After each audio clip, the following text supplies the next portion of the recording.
मुल्क भर में ईद उल अजहा मजहबी जोशो जज्बे के साथ मनाई जा रही है। छोटे बड़े शहरों और देहातों में नमाज ईद के इज्तिमात मुल्क कौम की सलामती के लिए खुसूसी दुआएं। इस्लामाबाद की फैसल मस्जिद, लाहौर की बादशाही मस्जिद में नमाज ईद की अदायगी।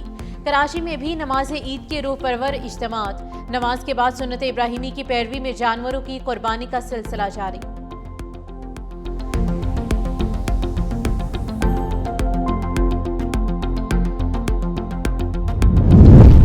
सदर आसिफ अली जरदारी और वज़ीर आज़म शहबाज शरीफ की कौम को ईद उल अजहा की मुबारकबाद। सदर जरदारी ने अपने पैगाम में कहा कि ईद उल अजहा अतात, इसार और इखलास का अजीम पैगाम देती है। वज़ीर आज़म का गुरबा और मुस्तहिक़ अफराद को ईद की खुशियों में शामिल करने पर जोर। सदर और वज़ीर आज़म का फ़लस्तीनी और कश्मीरी अवाम से इजहार यकजहती।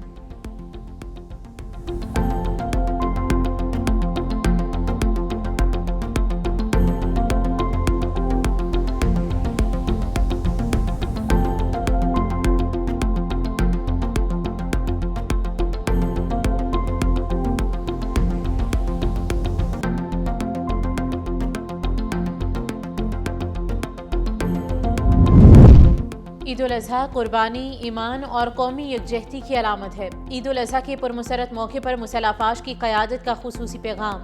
ISPR के मुताबिक field marshal Syed Asim Munir, air chief marshal Zaheer Ahmed Babar Sidhu और naval chief admiral Naveed Ashraf की कौम को ईद की मुबारकबाद। मुसल्लाफाश की क़यादत का कौम के लिए नेक तमन्नाओं का इजहार, अमन, तरक्की और इत्तेहाद की दुआ की।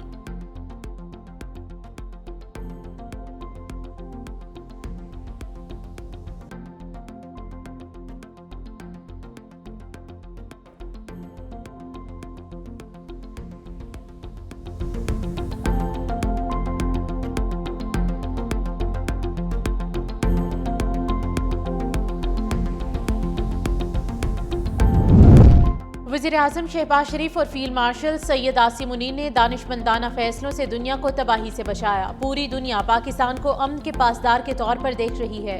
मुशीर वज़ीर आज़म राना सनाउल्लाह की मीडिया से गुफ्तगू। कहा, दहशतगर्दी के पीछे अफगानिस्तान, भारत और इसराइल हैं। हमने 40 साल अफगान शहरियों को पनाह दी। अफसोस है कि अफगानिस्तान ऐसी कार्रवाइयों में मुलव्वस है।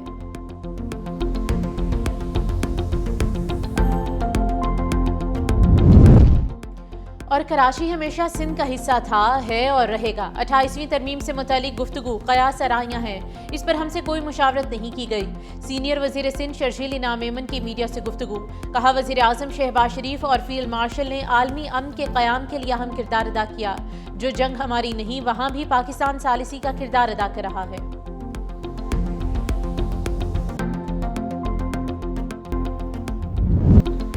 मशरिक़ वस्ता में कशीदगी, पाकिस्तान ने मुज़ाकरात की अहमियत पर जोर दिया। पाकिस्तान ने कशीदगी में कमी के लिए मुखलिसाना काविशें की। नायब वज़ीर आज़म इस्हाक़ डार का अक़वाम मुत्तहिदा सलामती कौंसल में आलमी अमन व सलामती बरकरार रखने के मुवावजे से खिताब। कहा, पाकिस्तान की अमन मुज़ाकरात की कोशिशों की हमायत पर दोस्त मुल्कों के शुक्रगुजार हैं। इस्हाक़ डार ने दो टोक कहा, सिंध तास मुआहदे की एकतरफा मुअत्तली किसी सूरत तस्लीम नहीं करेंगे। पानी का बतौर हथियार इस्तेमाल किसी सूरत काबिल कबूल नहीं। पाकिस्तान अक़वाम मुत्तहिदा चार्टर और असूल पर कारबंद है। गुज़श्ता 8 दहाइयों से मसला कश्मीर हल तलब है। पाकिस्तान निहत्ते फ़लस्तीनियों के हकूक़ का भी हामी है।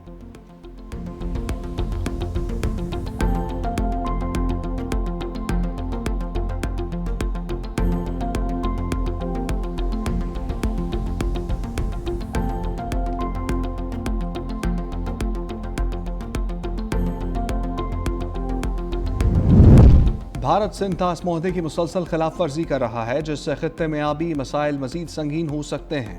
वफाकी वज़ीर मुसद्दिक़ मलिक का दोशंबे में आलमी कॉन्फ्रेंस का खिताब। कहा, दुनिया भर में 3 अरब अफराद पीने के साफ पानी से महरूम हैं। अफ्रीका समेत कई ममालिक आबी क़िल्लत का सामना कर रहे हैं। पाकिस्तान मौसमियाती तब्दीलियों से मुतासरा ममालिक की फहरिस्त में शामिल है। गुज़श्ता बरसों में कई बार शदीद सैलाब का सामना करना पड़ चुका है। आलमी कार्बन अखराज में पाकिस्तान का हिस्सा 1% से भी कम है। मौसमियाती तब्दीलियों के चैलेंजेस से निपटने के लिए आलमी सतह पर मुश्तरका इक़दाम नागुज़ीर हैं।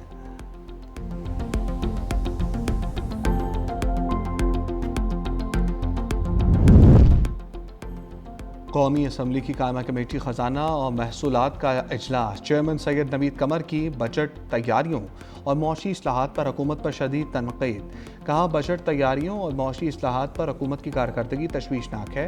बिलवास्ता टैक्सों और पेट्रोलियम लेवी पर इन्हसार खतरनाक रुझान है। टैक्स नेट बढ़ाने के बजाय आवाम पर मुसलसल इजाफी बोझ डाला जा रहा है। FBR 10 माह में 680 अरब रुपए से जायद टैक्स शॉर्टफॉल पूरा न कर सका। पाकिस्तान अब भी नाजुक मौशी इस्तेहकाम के मरहले में है। बैरूनी कर्जा 137.56 अरब डॉलर तक पहुँच गया। तजारती खजाना 32.19 अरब डॉलर तक बढ़ गया। गर्दशी कर्जा बढ़कर 5.1 खरब रुपए तक पहुँच गया। टेलीकॉम और डिजिटल सर्विसेज पर भारी टैक्स नौजवानों और फ्रीलांसर्स के लिए नुकसानदेह है। सैयद नवीद कमर का गैर कानूनी तिजारत, जाली मार्केट्स और गैर दस्तावेजी मईशत के खिलाफ। सेहूनी निज़ाम अपने अख्ताम की जानिब बढ़ रहा है। मुस्लिम ममालिक अपने मुस्तकबिल के फैसले खुद करें। ईरानी सुप्रीम लीडर मुश्तबा खामनाई का आज के मौका पर पैगाम। कहा इस्लामी इनकलाब ने खत्ते में बैरूनी असर रसूख कम किया। मुस्तकबिल की इस्लामी तहजीब मुस्लिम उम्मा का मुश्तरका हदफ होना चाहिए। ईरान अपने अक़ीदे और नज़रिए पर कायम है। खत्ते की अक़वाम अपने मुस्तकबिल का फैसला खुद करेंगी। खत्ते में अमरीकी असर रसूख कम हो रहा है। ईरान और मुज़ाहमती क़ुव्वतों ने मुख्तलिफ महाज़ों पर कामयाबियाँ हासिल की।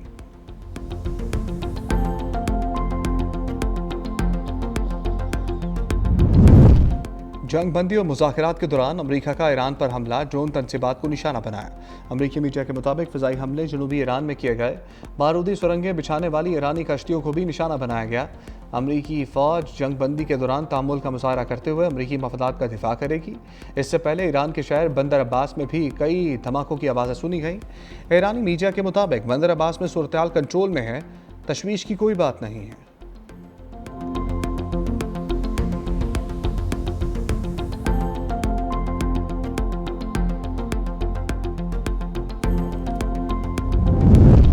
ईरान ने खलीज फ़ारस में गिराए जाने वाले अमरीकी ड्रोन की वीडियो जारी कर दी। पासदारान इनकलाब के मुताबिक फ़िज़ाई हदूद में दाखिल होने पर MQ-9 ड्रोन को मार गिराया गया।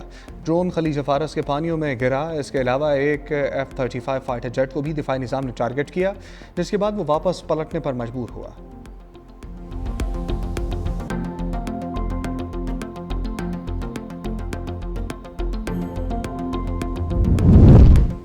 दिफाई निज़ाम को जदीद खतूत पर अस्तवार करने की ज़रूरत है। ईरानी सदर मसूद पज़ेशियान का फ़ौजी कमांडर से खिताब। कहा खलीजी ममालिक यकीन कर चुके अमरीकी फ़ौज मौजूदगी खत्ते में देर पा सिक्योरिटी फराम करने में नाकाम रही। अमरीका पर सिक्योरिटी के लिए निसार गैर मौसर और गैर हकीकत पसंदाना तसव्वुर साबित हुआ। दुश्मन जदीद टेक्नोलॉजी और नए दिफाई आलात हासिल कर चुका। फ़ौज को जदीद दिफाई सलाहियतों और तकनीकी बरतरी के असूल के लिए इक़दाम तेज़ करने होंगे। जामियात, साइंसी मराकज़ और इल्म पर मबनी कंपनीज़ के साथ ताउन बढ़ाया जाएगा। कौमी मफाद पर मबनी ज़िम्मेदाराना तर्ज़ अमल ईरान के लिए एक कीमती सरमाया है।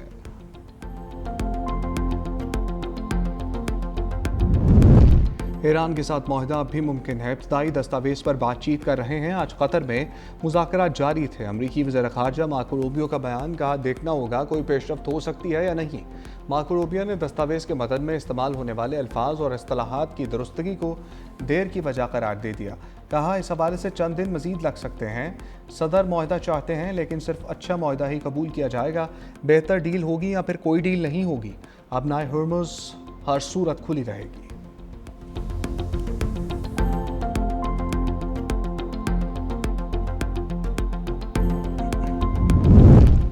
अमरीकी सदर की अरब रहनुमाओं से फ़ोन कॉल पर होने वाली बात के मंदरजात अफशां। अमरीकी न्यूज़ वेबसाइट एग्जॉस्ट के मुताबिक डोनाल्ड ट्रंप का अरब रहनुमाओं से अब्राहम अकॉर्ड में शमूलियत का मुतालबा। अरब ममालिक इसराइल के साथ ताल्लुकात मामूल पर लाएँ। ट्रंप के मुतालबे पर अरब रहनुमाओं ने मुतालबे पर कोई जवाब नहीं दिया। ट्रंप ने आइंदा हफ्ते में राब्ते का कहकर फ़ोन कॉल ख़त्म कर दी।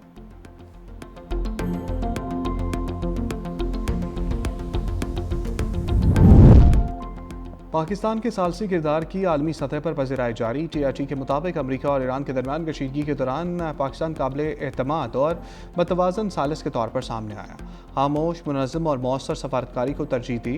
रिपोर्ट के मुताबिक पाकिस्तान ने मुख्तलिफ आलमी और इलाकाई ताकतों के बरक्स तशहीर के बजाय बैक चैनल डिप्लोमेसी और अमली रवाबित के ज़रिए किरदार अदा किया, जबकि पाकिस्तान की जोग्राफियाई अहमियत, अस्करी और इंटेलिजेंस साख और मुख्तलिफ ममालिक से ताल्लुकात ने इसे एक मुनफरद सफारती हैसियत दी।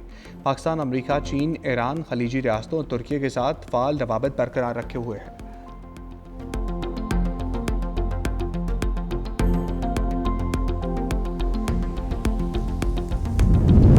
ड्रग डीलर अनमोल और पिंकी को SIUT मुंतकिल किए जाने से मुताल्लिक़ खबरों की तरदीद। अनमोल और पिंकी को गुज़श्ता रोज़ जेल में मामूली तिब्बी तकलीफ महसूस हुई थी, जिस पर जेल इंतज़ामिया की जानिब से बाकायदा लेटर जारी किया गया। तर्जमान साउथ जोन पुलिस कराची के मुताबिक जेल डॉक्टर्स ने आज अनमोल और पिंकी का तफसीली तिब्बी मुआयना किया और उसका इलाज जेल में ही जारी है। अनमोल और पिंकी को किसी भी दूसरे अस्पताल बशमूल SIUT मुंतकिल नहीं किया जा रहा। सिविल और SIUT की मेडिकल टीमें जेल में ही पिंकी का तिब्बी मुआयना करेंगी।